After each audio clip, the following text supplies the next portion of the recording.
ठीक है। तो स्टार्टिंग का लेवलिंग का पार्ट हमने पढ़ लिया था कि लेवलिंग क्या चीज़ होती है। अब उससे related term mean sea level, level surface और हाँ, लेवल सरफेस, लेवल लाइन और हॉरिजॉन्टल सरफेस, हॉरिजॉन्टल लाइन, ये चीज़ें मैंने बता दी थी। लेवल सरफेस क्या था? जो अर्थ का मेन स्फेरोइडल सरफेस है उसके पैरेलल ही अगर हमें कोई सरफेस इमेजिन करें तो उसे बोलेंगे लेवल सरफेस। और अगर उस पे कोई भी लाइन ली गई हो तो उसे बोलेंगे लेवल लाइन। और उसके टेंजेंशनली एक अगर कोई लाइन लेते हैं तो उसको क्या बोलेंगे? वो हॉरिजॉन्टल सरफेस। ठीक है। अब लाइन ऑफ कॉलिनेशन क्या होता है? लाइन ऑफ कॉलिनेशन भी एक इमेजिनरी लाइन है। डेफिनेशन यहाँ से पढ़ देता हूँ मैं। It is the line joining the intersection of the cross hairs and optical centre of the objective and its extension.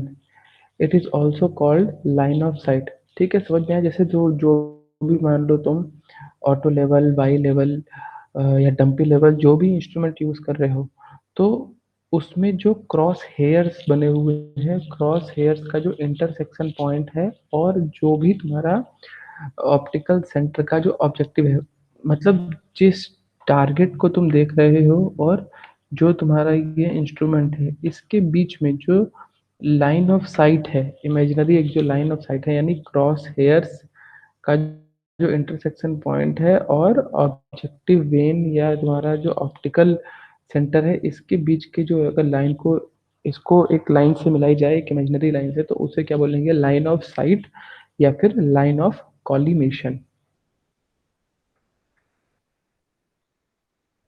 ठीक है, देखो हॉरिजॉन्टल लाइन क्या थी ये मैंने समझा दिया।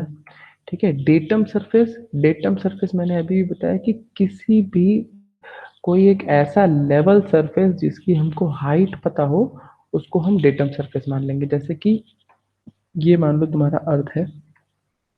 अब इस अर्थ में तुम लेवल सरफेस लेना है। लेवल सरफेस लेने का मतलब जो अर्थ का कर्वेचर वाला पार्ट है उसी के पैरेलल में ही कोई सरफेस हो। तो हो सकता है अर्थ के अंदर लें, अर्थ के ऊपर लें, कहीं पर भी कोई एक सरफेस जिसका एलिवेशन हमें नोन हो, उसको क्या बोलेंगे? Datum surface. इमेज इसकी डेफिनेशन की बात करें तो this is an arbitrary level surface to which the height of all points are refer. जिसके सारे पॉइंट्स तुम्हें पता हो उसको बोलेंगे डेटम सरफेस। ठीक है। Then line of sight, line of sight तुम्हारा वही सेम लाइन ऑफ कॉलिमेशन है। डेफिनेशन की बात करूँ तो it is the optical line produced by the telescope of the instrument used for the sighting. In a particular case the line is approximately horizontal. ठीक है। तो जैसे जो भी तुम्हारा इंस्ट्रूमेंट है, इसमें जो ऑप्टिकल सेंटर है और यहाँ पे कोई टारगेट है जो तुम्हें क्रॉस हेयर्स मिलते हुए दिखाई दे रहे हैं। ठीक है, तो पॉइंट ऑफ इंटरसेक्शन से अगर इसके ऑप्टिकल सेंटर को हम एक लाइन ऑफ साइट से मिलाएं तो उसे ही बोला जाएगा लाइन ऑफ साइट या लाइन ऑफ कॉलिमेशन। ठीक है। अब बात करते हैं आरएल की। आरएल मतलब रिड्यूस्ड और लेवल। यानी लेवल मतलब क्या था? लेवल का मतलब था कि किसी भी पॉइंट की हाइट को मेजर करना, हाइट निकालना। और रिड्यूस्ड वर्ड लगा हुआ है। रिड्यूस्ड मतलब किसी भी आर्बिट्रेरी किसी नोन पॉइंट को लेकर के दूसरे पॉइंट की हाइट निकालना, उसको बोलेंगे आरएल निकालना, यानी रिड्यूस्ड लेवल निकालना। अगर डेफिनेशन की बात करें तो डेफिनेशन पढ़ देता हूँ, लेकिन इस चीज़ को मैं काफ़ी अच्छे से एक्सप्लेन करने की कोशिश करूंगा कि तुम्हें समझ में आ जाए कि ये आरएल क्या होता है। The height of a point above the selected datum. ठीक है। आरएल क्या बोल रहा है? Height of a point above the selected datum. The reduced level of a point may be positive और negative according to the point which is above और below the datum. ठीक।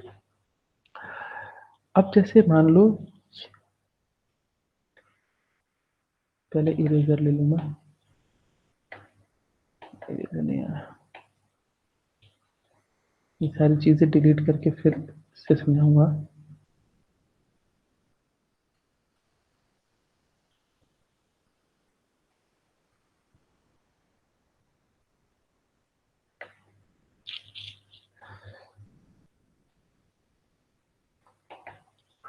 जैसे सपोज करो कि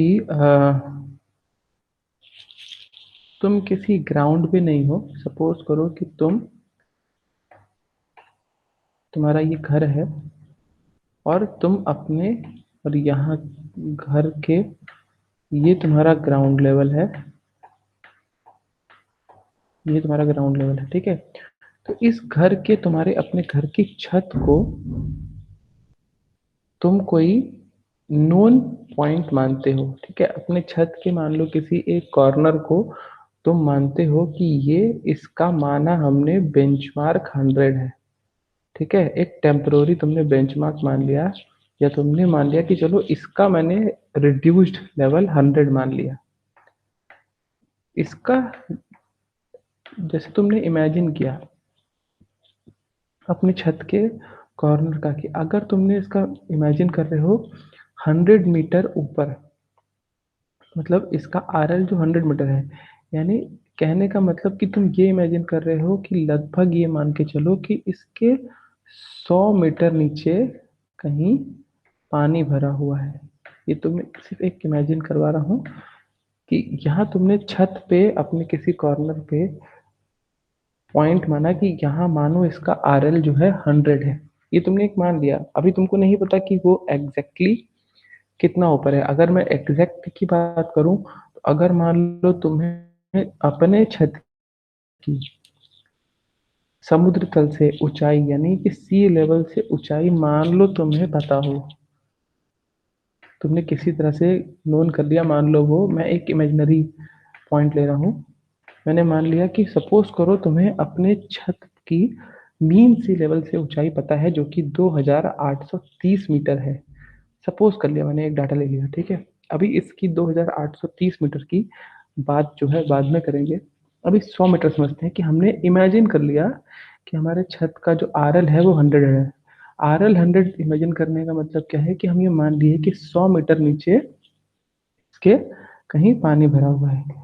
अब तुम अपने छत के रेफरेंस पे, ठीक है, ये पूरा ग्राउंड लेवल है, तुमने अपने छत के को रेफरेंस लेते हुए, तुम्हारे आसपास में कुछ बिल्डिंगें होंगी, कुछ बिल्डिंग तुमसे ऊंची होंगी, कुछ बिल्डिंग तुमसे नीचे होंगी, मतलब इन बिल्डिंग की छत की ही बात कर रहा हूँ, ठीक है। तो अगर तुमने अपने छत के रेफरेंस में इन छतों का आरएल निकालना है, यानी इन छतों की हाइट निकालनी है, लेकिन किसके रेफरेंस में? इस वाटर लेवल के रेफरेंस में, ठीक है। तो इसी को कहते हैं लेवलिंग निकालना। तो जैसे सपोज करो तुमने यहाँ पर, मान लो कि तुमने यहाँ पर एक इंस्ट्रूमेंट अपना लगा दिया, या यहाँ पे इंस्ट्रूमेंट नहीं लगाया, यहाँ पर तुमको मान लो, एक मिनट, ठीक है, मान लो कि तुम्हारा छत था और तुम्हें इस कॉर्नर का हाइट पता था ना। तो यहाँ पे मान लो तुमने, इस चीज को बिल्कुल ध्यान से समझना, नहीं तो समझ में नहीं आएगा। यहाँ मान लो तुमने अपना एक इंस्ट्रूमेंट ऐसा लगा लिया, इस पॉइंट की हाइट कितनी थी? ये था यहाँ से यहाँ तक, एक मिनट मुझे माउस लेने दो,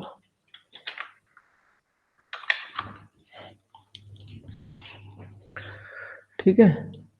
ये यहाँ से लेकर यहाँ तक का हाइट कितनी है? 100 मीटर, ठीक है।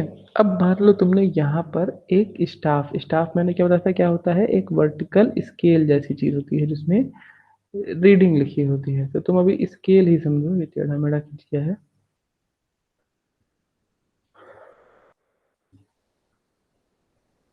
हम्म, तो मान लो तुमने सबसे पहले जिस पॉइंट पे तुमको आरएल तुमको पता था, यानी तुमने माना ना इसको 100, तो यहाँ पे तुमने स्केल पहले रखा, और स्केल रख के बिल्कुल सीधा सीधा जब तुमने सबसे पहली रीडिंग ली, तो मान लो ये रीडिंग तुम्हें दिखाई दी 1 मीटर, ठीक है।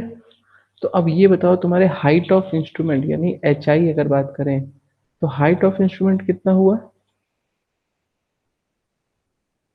भाई? ये 100 मीटर था, और 1 मीटर ऊपर तुमको, यहाँ पे स्केल में 1 मीटर अगर तुमने बिल्कुल अपने टेलीस्कोप को बिल्कुल सीधा रखा, मान लो डंपी लेवल है और ये 1 मीटर है, तो हाइट ऑफ इंस्ट्रूमेंट यानी यहाँ टेलीस्कोप की जो हाइट है वो कितनी हो गई, 101 मीटर। कहाँ से, जो हमने 100 मीटर नीचे कोई एक इमेजिनरी वाटर लेवल माना, ये हो गई 101 मीटर। ठीक है।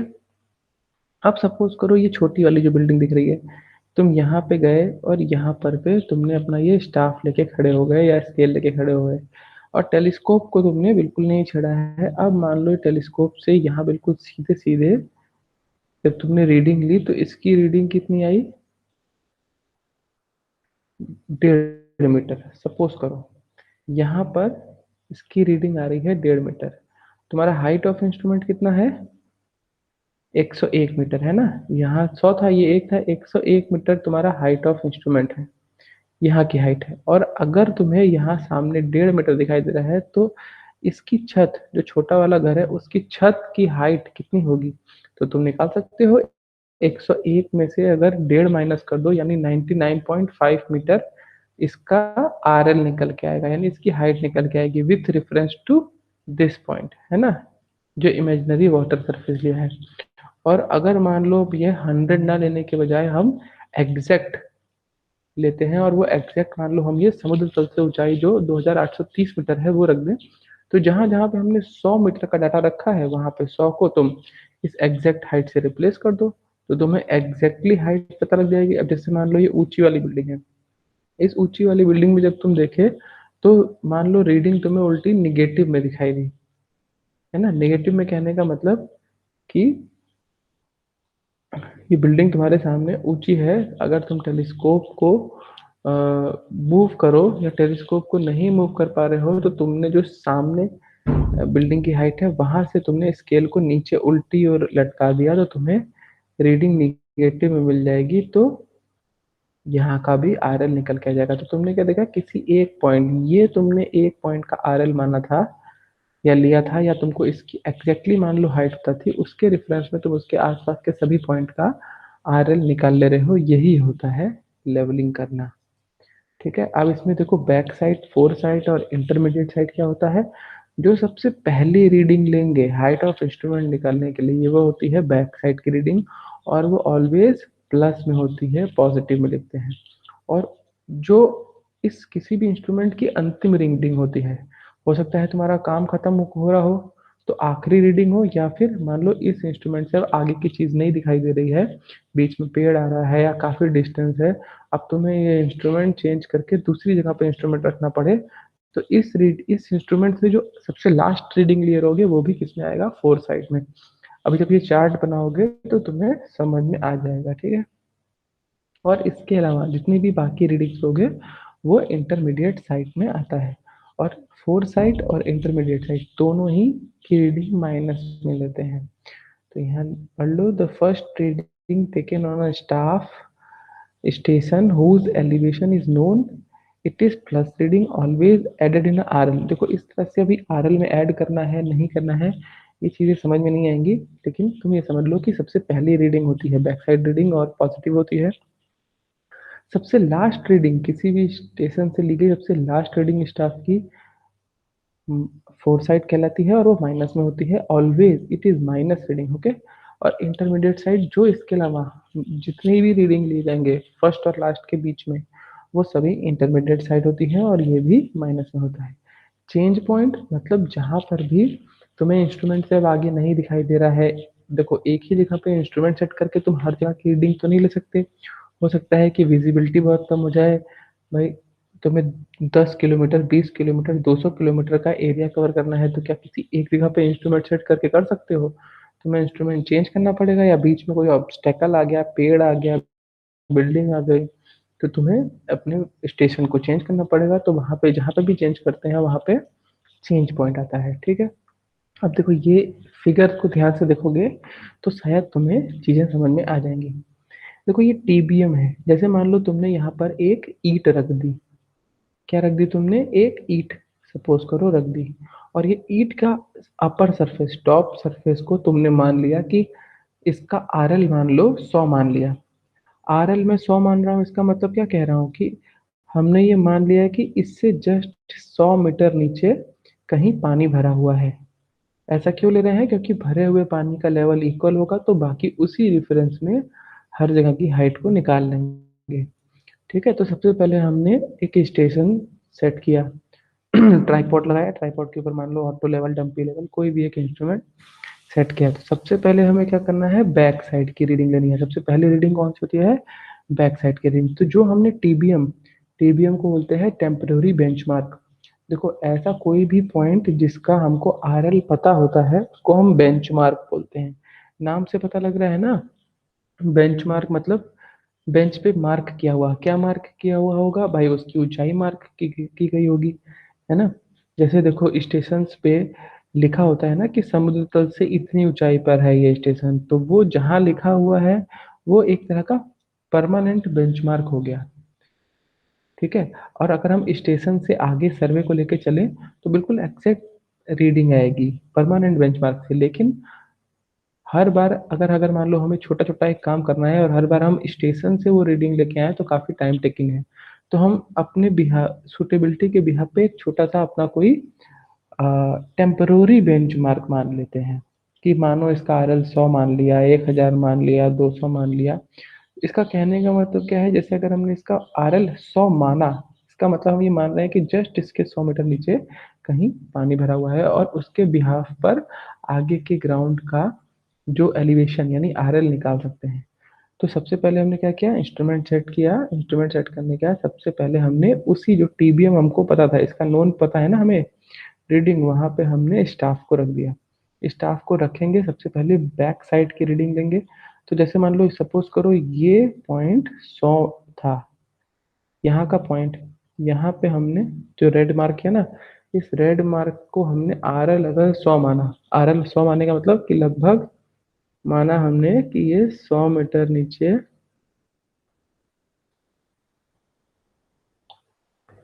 सही से नहीं टच हो पा रहा है।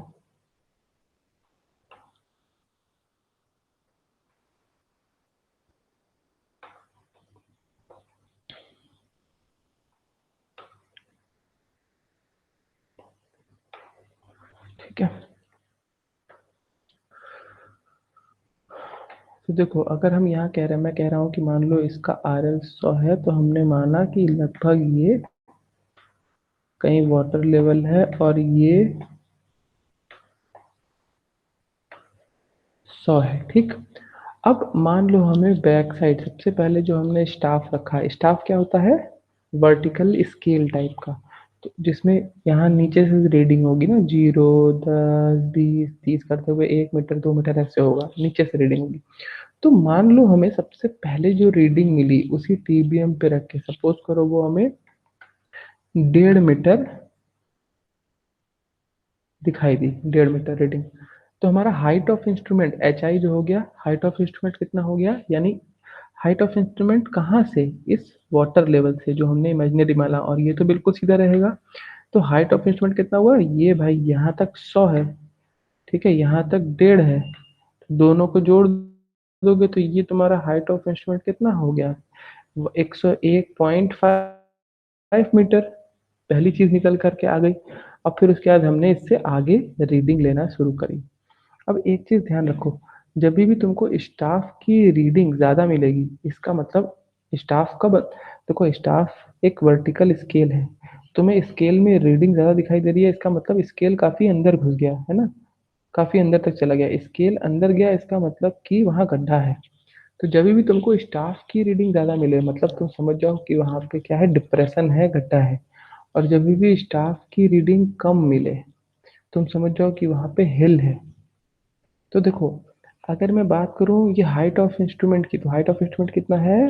101.5 मीटर। ओके, अब मान लो इसके बाद हमने सेकेंड रीडिंग ली, सपोज करो यहाँ पे हमको रीडिंग जो मिली वो मिली 2.5 मीटर। ठीक, तो हमने यहाँ पर देखा, हम ये बिल्कुल हॉरिजॉन्टली फिक्स है डंपी लेवल, हम इसको चेंज नहीं कर रहे हैं, बिल्कुल सीधी हॉरिजॉन्टल लाइन ऑफ साइट पे अगर हम देख रहे हैं तो हमें यहाँ पे स्टाफ की रीडिंग मिली 2.5 मीटर मान लो। तो तुमसे अगर पूछा जाए कि ये जो H2 पॉइंट है, H2 पॉइंट का यहाँ पे इस ग्राउंड का RL कितना होगा, तो तुम निकाल सकते हो। भाई हाइट ऑफ इंस्ट्रूमेंट कितना था? 101.5, और 2.5 मीटर ये आ रहा है, तो अगर 101.5 में ये 2.5 मीटर माइनस कर दो तो यही तो हाइट निकल करके आ जाएगी, यानी यही आरएल निकल करके आ जाएगा। यानी 101.5 में से 2.5 माइनस कर दो तो कितना हो गया 99, यानी S2 पॉइंट का RL कितना हो गया 99। इसी तरह यहाँ पे कोई रीडिंग आएगी, उसको तुम हाइट ऑफ इंस्ट्रूमेंट से मेजर कर दोगे, यहाँ पे कोई रीडिंग आएगी उसको मेजर कर दोगे। अब ऐसा होगा कि हो सकता है इस इंस्ट्रूमेंट से ये जो ऊपर आगे काफी मिट्टी डली हुई है तो इसके आगे का पॉइंट हमको नहीं दिखाई दे, तो हमें क्या है यहाँ से वापस इंस्ट्रूमेंट अपना चेंज करके यहाँ लाना पड़ेगा। ठीक है, तो इस इंस्ट्रूमेंट से जो सबसे लास्ट रीडिंग हम ले पाएंगे, ये S5 जो दिख रही है, S5 जो सबसे लास्ट रीडिंग है वो किस में आएगा, फोर साइट पे। ठीक है, तो अब जब हम फोर साइट पे रीडिंग लेंगे तो हमें S5 का ग्राउंड लेवल का RL निकल चुका होगा, हम निकाल देंगे। यानी देखो जहां मैंने रेड डॉट किया है वहां का हमने RL निकाल लिया होगा। अब हम क्या करेंगे, फिर से इंस्ट्रूमेंट आगे चेंज करेंगे और कहीं पे सेट करेंगे। अब जैसे इसके पहले भी क्या किया था, ये टीबीएम का आरएल हमको पता था ना 100, और पहली रीडिंग हमने क्या करी, बैक साइड की लेके हाइट ऑफ इंस्ट्रूमेंट निकाल दिया। तो इस बार भी वही करेंगे, जैसे ही हमने इंस्ट्रूमेंट चेंज किया तो जो सबसे लास्ट पॉइंट था पहले वाले स्टेशन का जो कि फोर साइड था, उसका उसकी वजह से हम उसका आरएल निकाल लिए हैं। तो अब हम उसी पे बैक साइड रीडिंग ले लेंगे, तो जो भी बैक साइड की रीडिंग लेंगे उससे क्या निकल के आएगा, नया हाइट ऑफ इंस्ट्रूमेंट निकल करके आ जाएगा। और यही काम आगे करते रहेंगे, तो इससे क्या है, हम S1 से लेके S9 तक हर पॉइंट का हम आरएल निकाल लेंगे। तो बाकी जो भी काम कर रहे हैं हमें फाइनली आउटपुट में क्या मिलेगा, हर एक पॉइंट का RL with respect to this temporary benchmark। यही हमें बेसिकली मेन करना है। ठीक,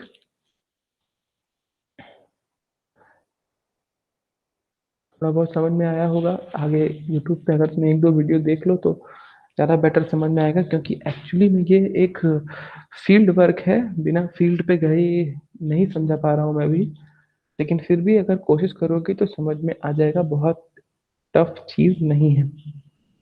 ठीक है, हाइट ऑफ इंस्ट्रूमेंट की बात करें तो when the instrument is properly levelled the RL of the line of collimation is known as the, देखो ये सब ऐसा रट करके कभी नहीं आएगी चीजें, हाँ समझने के लिए समझ लो। जैसे हाइट ऑफ इंस्ट्रूमेंट कैसे निकालते हैं, बैक साइड की रीडिंग अगर तुम देखो इसमें, तो हाइट ऑफ इंस्ट्रूमेंट कैसे निकालना है भाई, टीबीएम का जो आरएल है और बैक साइड की रीडिंग उसमें जब ऐड कर दे रहे हैं वही तो तुम्हारा हाइट ऑफ इंस्ट्रूमेंट है। यही चीज इसमें लिखी होगी, this is obtained by adding the back side reading to the reduce level of the benchmark. Understood. देखो फिर है एक्सिस ऑफ टेलीस्कोप, जो तुम्हारा टेलीस्कोप लगा होगा वाई लेवल में, डंपी लेवल में या ऑटो लेवल में, उसका जो जहां से तुम आंखों से देख रहे हो, जो आई बीम है और जहां आगे लेंसेज है, उसको अगर एक इमेजिनरी एक्सिस से मिला लो तो वही होगा तुम्हारा axis of telescope. It is an imaginary line passing through the optical centre of the object glass. अगर हम बबल ट्यूब की बात करें, बबल ट्यूब जो उसको लेवल करने के लिए इंस्ट्रूमेंट को रखा होगा, तो उसके दोनों कॉर्नर को एक इमेजिनरी लाइन से अगर तुम मिलाओ तो वो हो जाएगा तुम्हारा axis of bubble tube. Plumb bob साहुल जिसको हिंदी में बोलते हैं, प्लम बॉब क्या होता है, it is the direction of the line of the force of the earth gravity field in the plane surveying. It is defined by the direction of A freely suspended plum Bob. मतलब हमने क्या करना है, instrument के नीचे जो hook दिया हुआ है यहाँ से प्लम बॉब लटका देंगे और वहां पे स्टेशन मार्क कर लेंगे नीचे। देखो एग्जैक्टली exactly, देखो कोई ट्राईपॉड में 3 पैर है मान लो, ठीक है।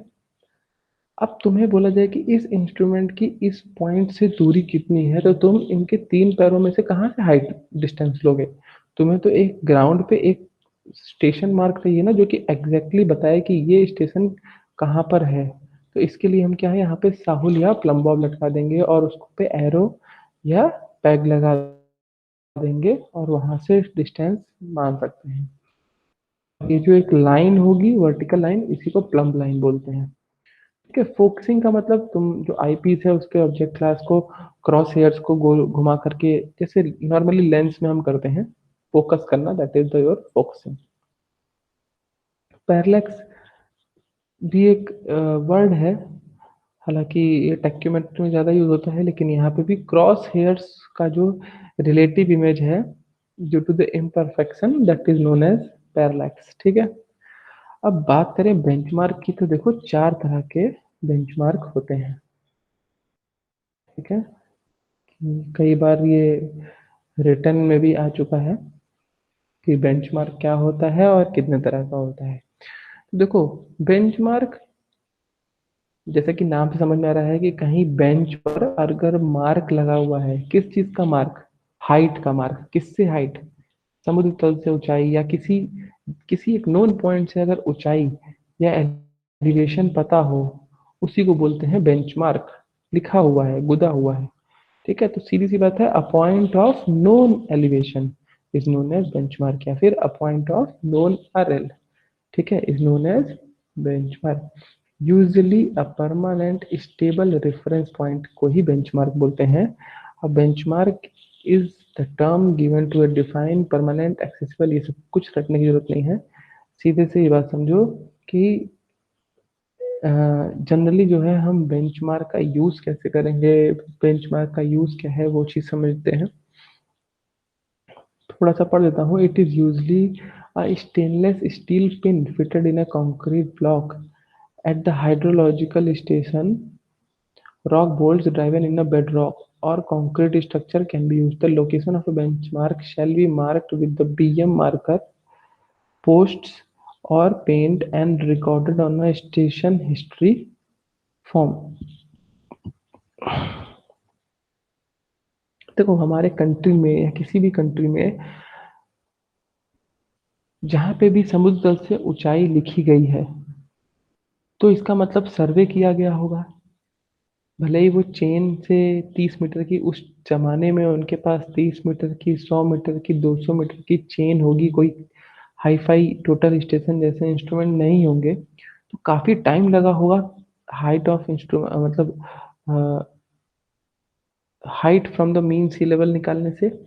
तो जैसे सपोज करो कि उन्होंने मुंबई से सर्वे स्टार्ट किया और अलग अलग एरिया को रेफरेंस लेते हुए, जैसे मुंबई से आगे बढ़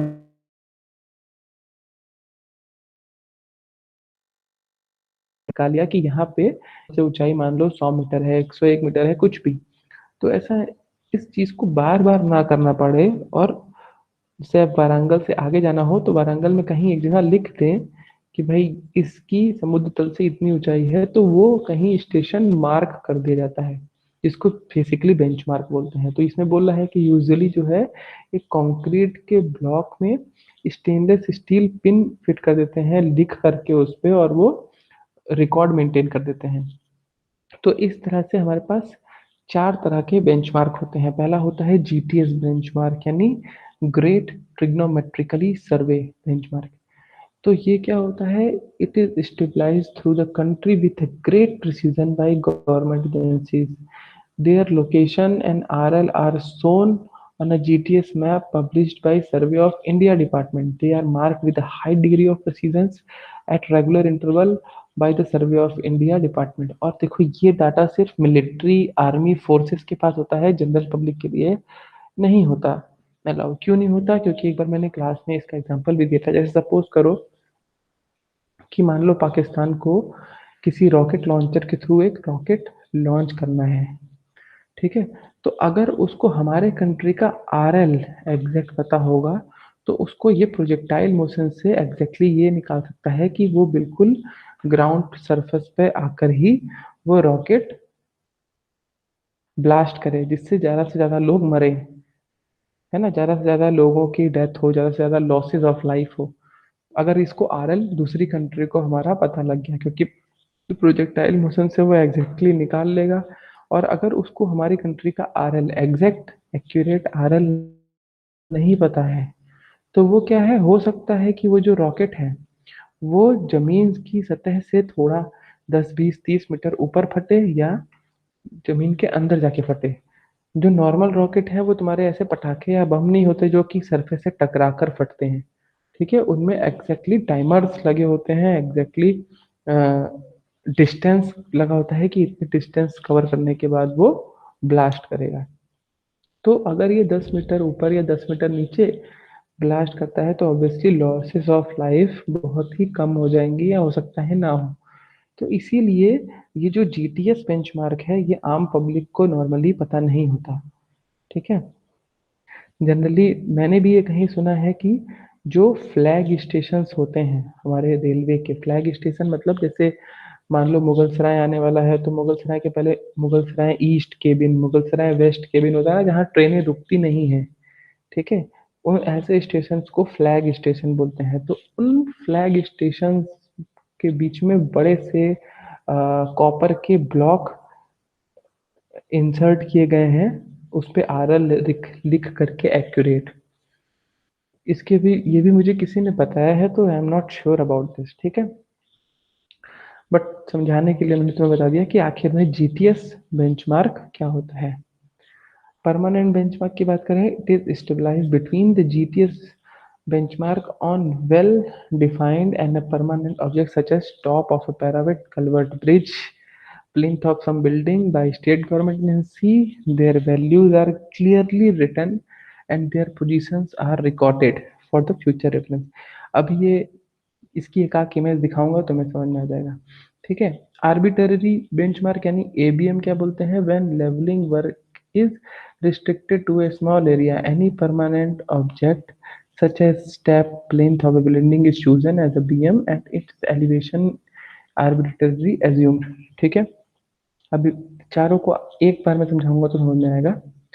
temporary benchmark when levelling work can not be finished in a day, certain permanent objects are chosen on which level work is stopped at the end of the day work. There is not of temporary benchmark when leveling work is to be started or continued to the next year।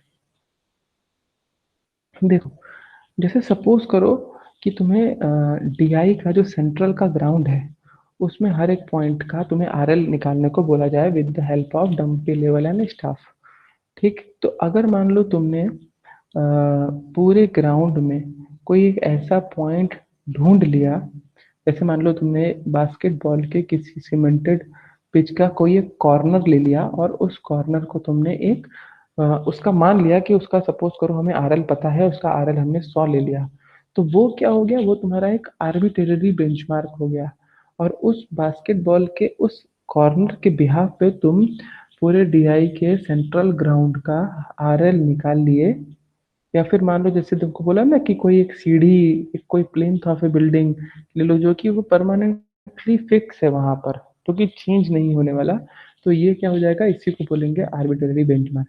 और जबकि temporary benchmark क्या है, कि temporary benchmark तुमने वहां पे create करा है जो कि कोई परमानेंट स्ट्रक्चर नहीं। जैसे तुमने वहां पे कोई एक ईंट रख करके एक ईंट ले ली और उस ईंट पे तुमने मान लिया कि इसका आरएल 100 है और तुमने काम शुरू कर दिया और नेक्स्ट डे आके वापस से उसी ईंट से काम चालू करे, वो हो गया तुम्हारा एक टेम्पररी बेंचमार्क, ठीक। पीपीटी की मदद से हम थोड़ी समझाने की कोशिश करता हूँ तुम्हें।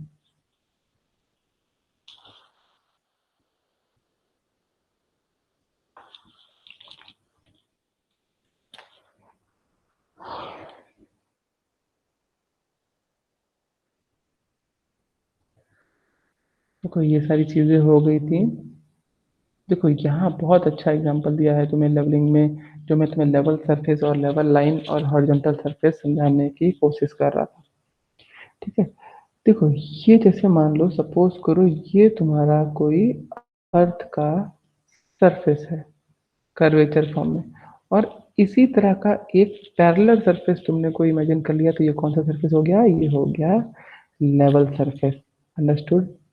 और इसी लेवल सरफेस से टेंजेंट लेते हुए अगर तुमने कोई लाइन खींच ली तो वो हो गई हॉरिजॉन्टल लाइन। और वो जो एक सरफेस, मतलब इसको पूरा तुम एक सरफेस मानो इस लाइन को, मतलब इसके आगे की ओर और पीछे की ओर इसको एक पूरा शीशे की शीट मान लो बड़ी सी, और वो एक शीशे की शीट क्या हो गई, वो एक सरफेस हो गया।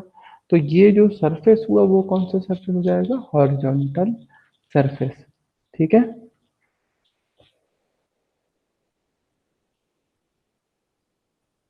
देखो बेंचमार्क क्या होता है तुम्हें समझ में आ गया। बेंचमार्क मतलब किसी भी पॉइंट का जिसका एलिवेशन तुम्हें पता है, वो हो गया तुम्हारे लिए बेंचमार्क। लाइन ऑफ कॉलिमेशन, तो याद होगा तुम्हें, मैंने बताया कि जो तुम्हारा इंस्ट्रूमेंट यूज कर रहे हो, जो भी इंस्ट्रूमेंट यूज कर रहे हो उसका ऑब्जेक्ट ऑप्टिकल सेंटर और जिस टारगेट को तुम देख रहे हो उस टारगेट का जो क्रॉस हेयर्स का जो पॉइंट ऑफ इंटरसेक्शन है, उसको एक इमेजिनरी लाइन से अगर तुम मिला दो तो ये हो जाएगा तुम्हारा लाइन ऑफ कॉलिमेशन। जैसे मान लो यहाँ पे तुम्हारा कहीं एक इंस्ट्रूमेंट है और यहाँ पे कहीं पेड़ का ऊपर का सबसे तना है, और टेलीस्कोप को, तुम्हारे टेलीस्कोप से तुम देख रहे हो अगर रोटेट करके, तो यहाँ से यहाँ तक की जो line of site imaginary line हुई, वही तुम्हारी क्या हुई, लाइन ऑफ कॉलिमेशन। ठीक है।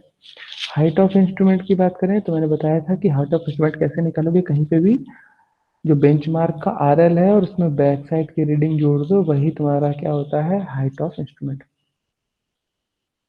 ठीक है। मीन सी लेवल की बात करो, देखो इस तरह से मीन सी लेवल निकाला जाता है 19 सालों तक आवरली बेसिस पे, और उसका मीन निकालते हैं तो हमें एक मीन निकल जाता है सी लेवल का, जो कि रेफरेंस की तरह पूरे ऑल ओवर द इंडिया हर जगह पे हम यूज कर सकते हैं। और इंडिया का मीन सी लेवल अभी कहाँ से निकाला जाता है, मुंबई से। फोर साइड, इंटरमीडिएट साइड और बैक साइड, ये मैंने बता दिया है। जो लास्ट रीडिंग होती है स्टाफ की कहीं पे भी, वो फोर साइड होती है, जो पहली रीडिंग होती है वो बैक साइड होती है। और फोर साइड और बैक साइड के बीच में all staff reading between back side and fore side are intermediate side. Fore side और इंटरमीडिएट साइड क्या होते हैं, माइनस में होते हैं। ठीक है। और जो चेंज पॉइंट, क्योंकि किसी एक जगह पे इंस्ट्रूमेंट रख के हम हर जगह को कवर नहीं कर सकते, तो जहाँ पे भी हमें इंस्ट्रूमेंट चेंज करना पड़ता है वो क्या हो जाएगा, चेंज पॉइंट। और हमेशा चेंज पॉइंट पे फोर साइड की रीडिंग और बैक साइड की रीडिंग दोनों आएगी। ठीक है। ये मत समझो अभी। हाँ, ये फिगर समझो ध्यान से।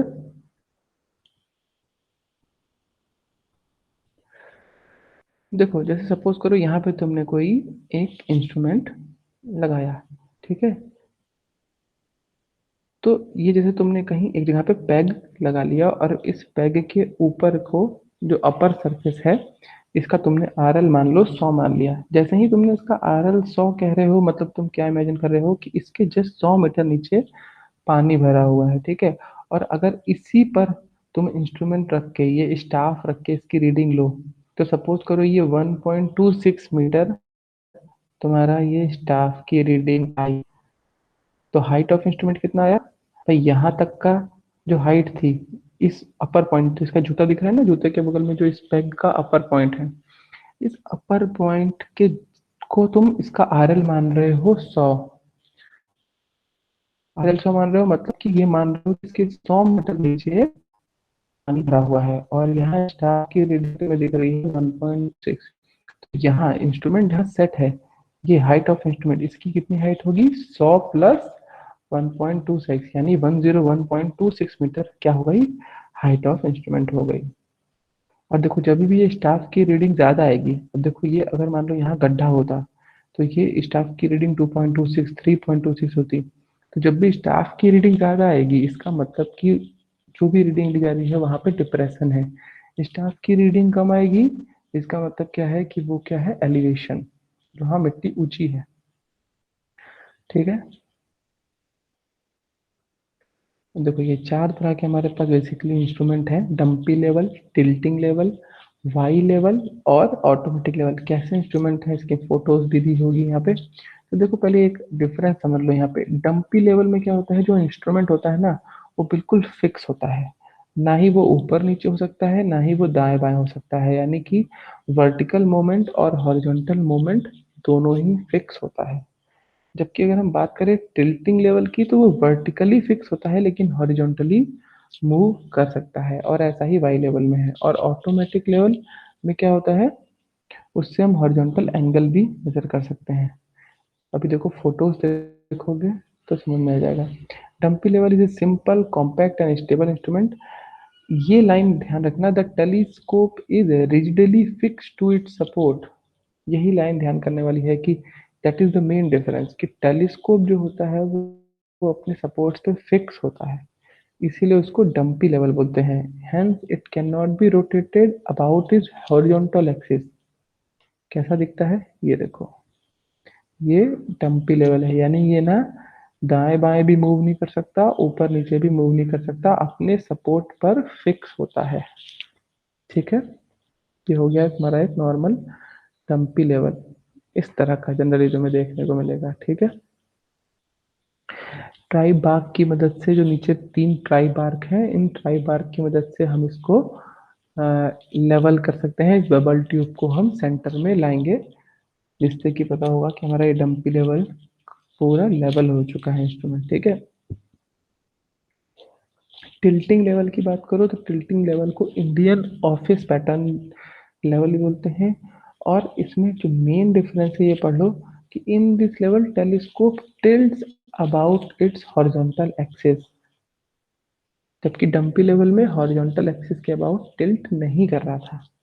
ठीक है, तो ये देखो, ये यानी दाएं बाएं लेफ्ट और राइट मूव कर सकता है, ऊपर नीचे मूव नहीं करेगा, वर्टिकल एक्सिस के अकॉर्डिंग मूव नहीं करेगा, लेकिन हॉरिजॉन्टल एक्सिस के अकॉर्डिंग ये मूव कर सकता है, इसीलिए इसको टिल्टिंग लेवल बोलते हैं। ठीक है, फिर बात करें वाई लेवल की। The essential difference between the Y level and the other level is that in Y level the telescope is carried by a two vertical Y support, and then telescope can be rotated, moved or even raised in a Y in Y। तो ये थोड़ा बहुत देखो, इसमें क्या है, ये दो वाइस पे, एक यहाँ एक वाई है, यहाँ एक वाई है, इन वाई पे फिक्स्ड है वाई लेवल। तो इससे क्या है, ये थोड़ा बहुत ऊपर नीचे भी हो सकता है और हॉरिजॉन्टल एंगल पे भी रोटेट कर सकता है। देखो बीच में ये एंगल मेजरमेंट के लिए भी ये दे दिया है। तो ये एक टिपिकल बाई लेवल है। हालांकि इन सबसे ज़्यादा जो अभी यूज होता है वो होता है ऑटोमेटिक लेवल।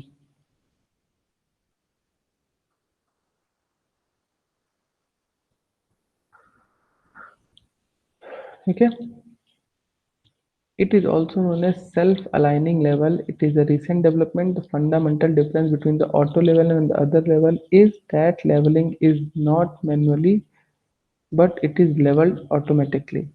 ठीक है, इसमें जो लेवलिंग जो लेवल होता है इंस्ट्रूमेंट पर ऑटोमेटिकली लेवल हो जाता है, and it is achieved by inclination compensating device.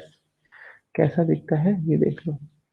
तो टिपिकली तुम्हें फील्ड में करने को मिलता है, यहाँ डीआई में ऑटो लेवल ही मिलता। तो ऑटो लेवल से क्या है, यहाँ पे एक सेंटर में बबल ट्यूब दिया हुआ होता है, और इस सेंटर में बबल ट्यूब से ये ट्राई बाग की मदद से तुम लेवल आसानी से कर सकते हो। तुम्हें बेसिकली इसके कुछ पार्ट्स भी हैं, क्या क्या है समझ लो। देखो इस यहाँ से जब तुम देखोगे आगे आई पीस से, तो यहाँ फोकसिंग नॉब दिया हुआ है, इसको रोटेट करोगे तो तुम्हें जो क्रॉस हेयर है वो क्लियर या ब्लर होते हुए दिखाई देंगे। फिर तुम्हारे यहाँ 3 लेवलिंग स्क्रूज दिए हुए हैं, जिनको तुम क्लॉकवाइज एंटी क्लॉकवाइज घुमा करके इसके सेंटर बबल ट्यूब को सेंटर में लाओगे। ठीक है, यहाँ पे मैग्निफिकेशन यानी मैग्नीफाइंग ग्लास लगे होंगे, जिससे तुम जूम इन जूम आउट जैसा फंक्शंस कर सकते हो। ठीक है, देखो यहाँ पे नीचे 0 से 360 डिग्री तक का एंगल इनग्रेव्ड किया गया है। तो जब भी तुम ये ऑटोमेटिक लेवल को दाएं या बाएं यानी हॉरिजॉन्टल एक्सिस पे मूव कराओगे, तो कितना एंगल तुमने मूव कराया ये तुम आसानी से चेक कर सकते हो। ठीक है, यानी हॉरिजॉन्टल एंगल तुम ऑटो लेवल से मेजर कर सकते हो। देखो ये देखो, दिख रहा है ना हॉरिजॉन्टल सर्कल। तो ये जो हॉरिजॉन्टल सर्कल है, इस पे 0 से 30 डिग्री का 360 डिग्री का एंगल इनग्रेव किया गया है। तो जब ये तुम इसको मान लो कहीं पे तुमने इस पॉइंट से मिला लिया कि ये 0 है, जैसे ही इसको मूव कराओगे तो जितना एंगल ये हॉरिजॉन्टली मूव करेगा वहां से देख सकते हो।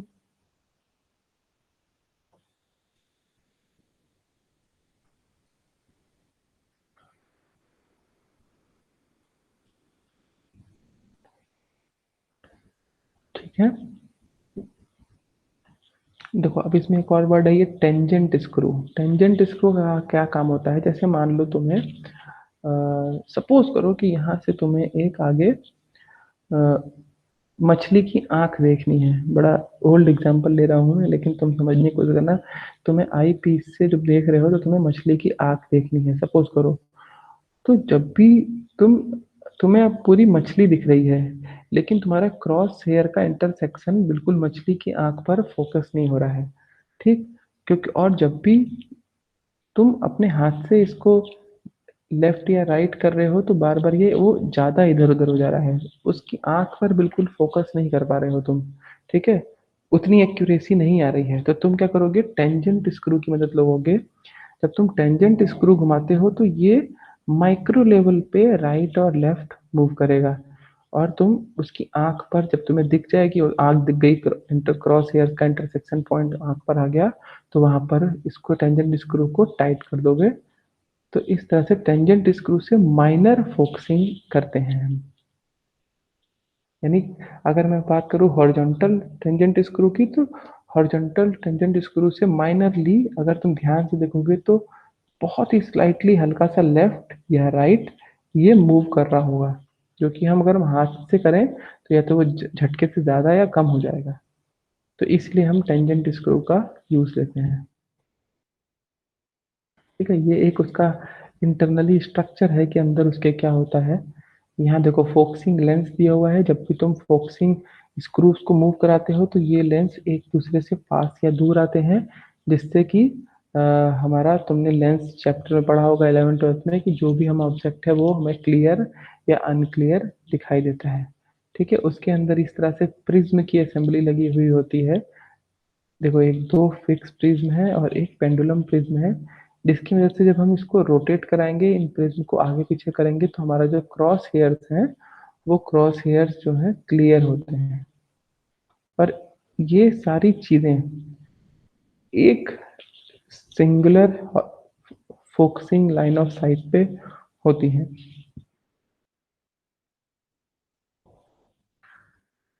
ये सारी चीजें वही दी हुई हैं। इसको टिल्ट कंपनसेटिंग डिवाइस जो मैं बता रहा था कि अपने आप कैसे वो ऑटो लेवल करता है, ये वही चीज़ है कि आखिर वो किस तरह से अपने आप को खुद ही से ये इंस्ट्रूमेंट। देखो इसका कहने का मतलब ये है कि इस इंस्ट्रूमेंट को तुम चाहे आगे की ओर झुकाओ या पीछे की ओर झुकाओ, ये जो इसका फोकसिंग मेथड है, ये जो दो प्रिज्म की इस तरह से असेंबली बनाई हुई है, ये हमेशा तुम्हें सीधी लाइन ऑफ साइट ही दिखाई देगी। इसीलिए इसको ऑटोमेटिक लेवल बोलते हैं। ठीक है, यानी इसका लाइन ऑफ साइट हमेशा हॉरिजॉन्टल ही रहेगा, भले ही तुम्हारा इंस्ट्रूमेंट आगे पीछे ऊपर नीचे कर लो। हाँ, तो जो रीडिंग हम लेते हैं लेवलिंग स्टाफ से वो किस तरह के होते हैं कुछ। देखो जनरली हम टारगेट रीडिंग स्टाफ लेते हैं। इस तरह से काफी ब्लर इमेज है, कोई क्लियर इमेज दिखाने की कोशिश करता हूँ मैं। देखो जैसे इस तरह की रीडिंग्स दी हुई है ना, तो यहाँ 6 7 8 और उनके बीच में भी लाइन दी हुई है। तो जनरली जो हमारा स्टाफ की रीडिंग है, उसकी स्टाफ की रीडिंग जो होती है 5 mm होती है, यानी 0.05 जो हमारा वो उसके लीस्ट काउंट होता है। रीडिंग को कैसे स्टाफ में रीडिंग कैसे मेजर करते हैं, देखो दिखा ना। The staff is graduated in such A way that smallest division is 5 mm and the value in meter are marked in red on the left and those in a decimeter are in black on the right. देखो ऐसे इसको पढ़ने से नहीं समझ आएगा, मुझे तुम्हें एग्जैक्टली बताना होगा कि स्टाफ में कैसे रीडिंग पढ़ते हैं। ये अलग तरह के स्टाफ हैं, जो जनरली स्टाफ होते हैं उसकी एक इमेज से बताना पड़ेगा। देख लेता हूँ इस पीपीटी में दिया हुआ है कि नहीं। नहीं, चलो बेंचमार्क जो मैं दिखाना चाह रहा था वो बेंचमार्क में देख लो। देखो ये है इस तरह से जीटीएस, जो ग्रेट ट्रिग्नोमेट्रिकल बेंचमार्क है, वो इस तरह से दिया हुआ होता है। देखो इसमें इनग्रेव किया हुआ है ना, 830 1947। ठीक है, जियोडेटिक सर्वे। यहाँ पे भी देखो US coast and geodetic survey benchmark above mean sea level. ठीक है, और इस पॉइंट का यहाँ पे जो मार्क किया हुआ है, इस पॉइंट का लेवल वहाँ लिखा होगा। तो इस तरह का होता है हमारा जीटीएस बेंचमार्क। परमानेंट बेंचमार्क मतलब हमारी कुछ ऐसी गवर्नमेंट बिल्डिंग है, जैसे हमारी पीडब्ल्यूडी की बिल्डिंग्स होती हैं जनरली, या कोई रेलवे स्टेशन होता है, वहाँ पे हम बेंचमार्क को लिख देते हैं। वो हमारा हो गया क्या, परमानेंट बेंचमार्क, जो कि नॉर्मल पीपल भी देख सकते हैं। इस तरह से देखो, दिख रहा है ना। Jaisalmer, trail level above mean sea level is 736 feet या 2 to 4 मीटर्स। या यहाँ पे इस तरह का कुछ हमने बेंचमार्क लिख दिया है ना, G448 483 BM बेंचमार्क। ठीक है, तो इस तरह का ये कि हमारा क्या हो गया, परमानेंट बेंचमार्क। किसी किसी बड़ी बिल्डिंग्स में भी बेंचमार्क जो है वो लिखा होता है। और आर्बिट्ररी बेंचमार्क जैसे एज्यूम कर लिया हमने, the reference point whose R L are arbitrary assume, जैसे 100 मान लिया, 50 मान लिया, वो क्या हो गया, आर्बिट्ररी बेंचमार्क। और हमने जैसे कोई एक ईट रख लिया, पत्थर रख लिया, और अपने डे के एंड में उसकी वैल्यू नोट कर ली, और कोई परमानेंट ऑब्जेक्ट या स्टोन या ट्री पे हमने वो लिख दिया, वो क्या हो गया, टेम्पररी बेंचमार्क हो गया।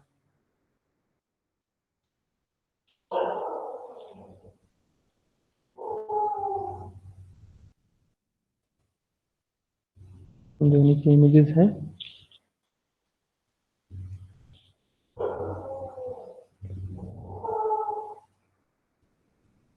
ठीक है। अब स्टाफ की रीडिंग कैसे लेते हैं और बाकी चीजें और भी नेक्स्ट लेक्चर में पढ़ेंगे। आज के लिए स्टॉप करते हैं। Thank you.